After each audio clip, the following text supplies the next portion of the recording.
बागेश्वरी मन्दिर।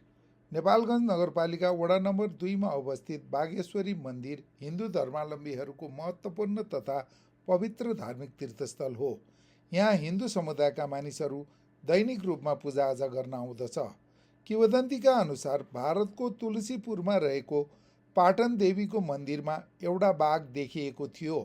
उक्त बाघले त्यहाँका मानिसहरूलाई दुःख दिएकोले त्यहाँका मानिसहरूले उक्त बाघलाई लखेट्दै हाल बागेश्वरी मन्दिरको भएको ठाउँमा आइपुग्दा बाघ गुफाभित्र पसी त्यहाँ रहेको एउटा प्वालमा पसेछ। मानिसहरूले बाघको पत्तो लगाउन उक्त प्वालमा बाँस घुसारे तर बाघको पत्ता लगाएन। पछि बाँस झिक्दा बाँसको टुप्पोबाट रगत चुहिएको देखियो र प्वालबाट पनि रगत निस्की बागेश्वरी मन्दिरको पूर्वपट्टि पोखरी भरियो।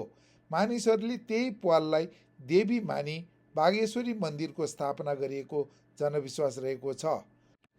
यस अलावा अर्को किंवदन्तीका अनुसार यस स्थानमा सतीदेवीको जिब्रो पतन भएको विश्वास गरिन्छ। बागेश्वर मन्दिर परिसरमा हनुमान, गणेश, भैरव, विश्वकर्मा, महाकाली, बगलामुखी, सरस्वती, शनि आदि भगवानहरूको मूर्तिहरू पनि स्थापना गरिएको छ।